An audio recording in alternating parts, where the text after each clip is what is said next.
चांद पे जाने की बात तो कुरान ने 1400 बरस पहले कह दी थी कि इंसान चांद पर जाएगा।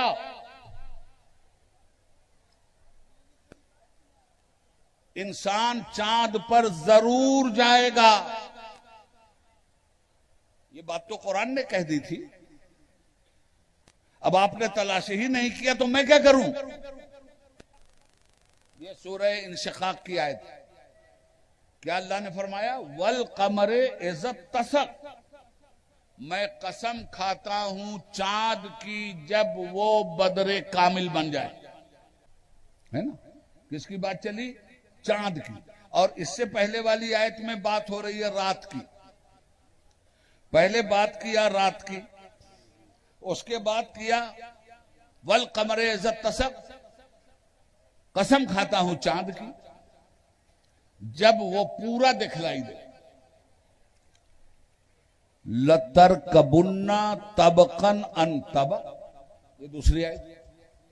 तर्जुमा क्या है? तुम लोग जरूर एक मंजिल से दूसरी मंजिल की तरफ जाओगे। ये है तर्जुमा। अब ये पॉइंट नोट कीजिए आप, बस गौर करने की जगह यही। कुरान क्या कह रहा है? तुम लोग जरूर एक मंजिल से दूसरी मंजिल की तरफ जाओगे। किसी का भी तर्जुमा उठाइए, यही तर्जुमा मिलेगा।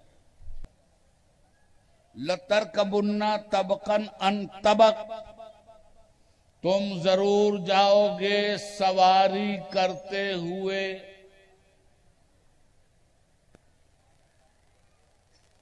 तबक दर तबक।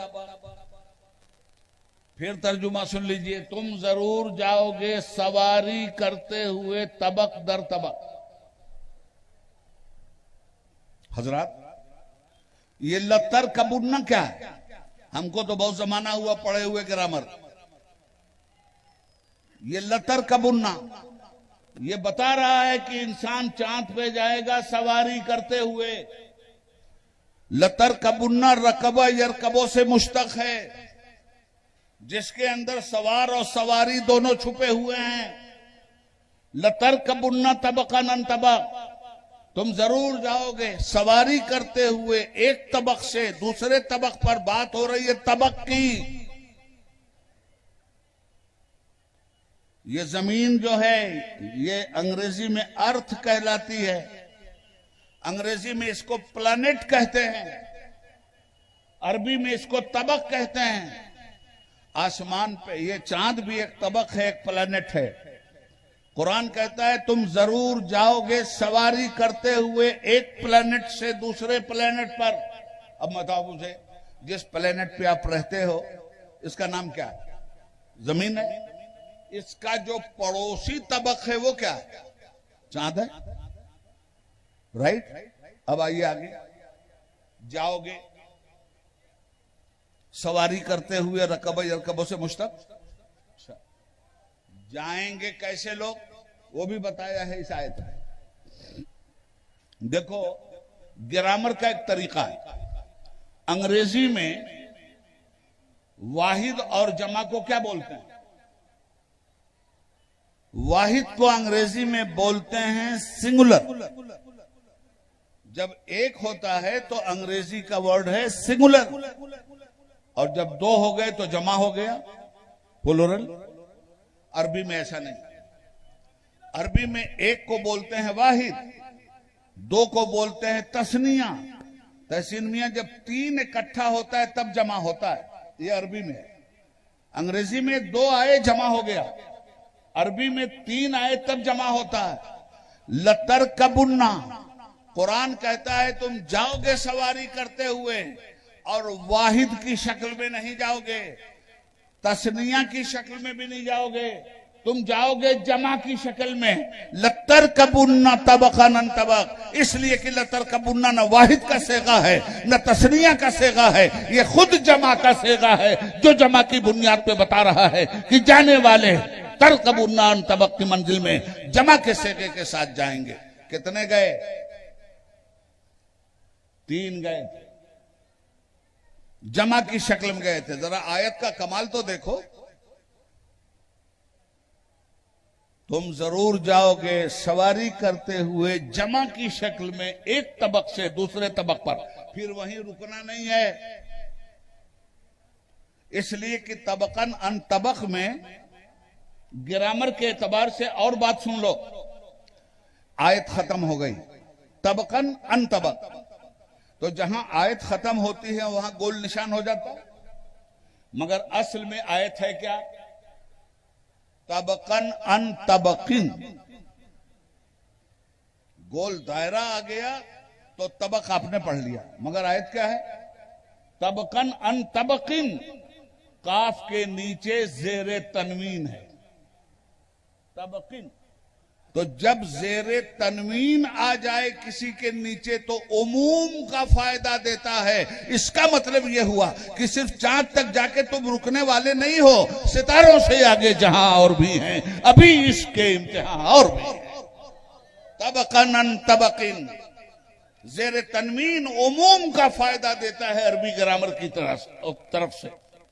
सुनो, अच्छा फिर गए, अगली बात भी सुनोगे, कुरान पे ईमान रखो और पढ़ो समझो।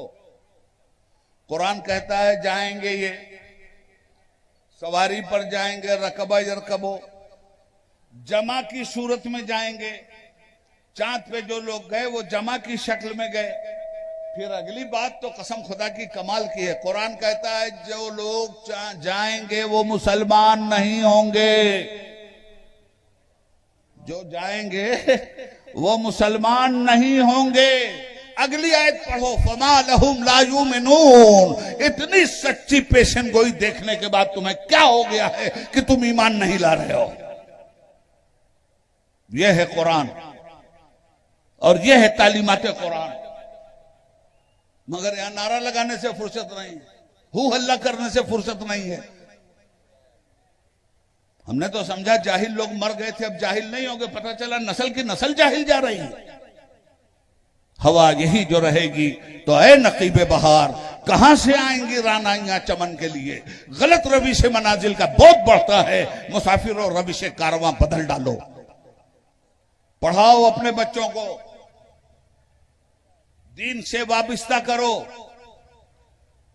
ये दुनियावी जो उलूम है ये माआश के लिए हैं, इनसे जिस्मो जान की हिफाजत होती है और दीनी उलूम से रूह और ईमान की हिफाजत होती है।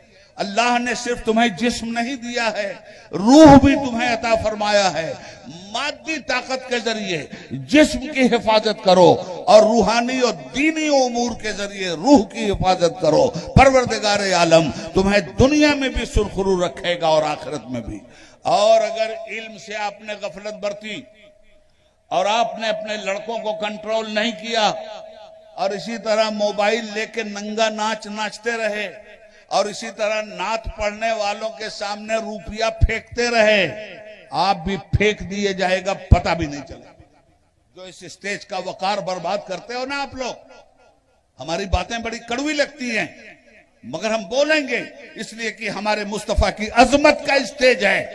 बत्तीसी निकाल के तमाशा करते हो, जर्रा बराबर भी इस स्टेज की अजमत का ख्याल नहीं। सिर्फ ढोलक की कमी रह गई है।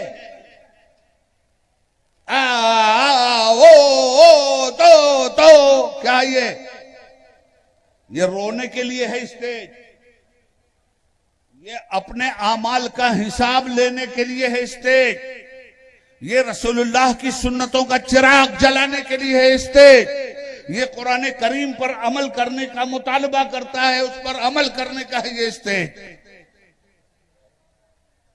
पूरी तमाशाबाजी करके रख दिया इस कौम ने।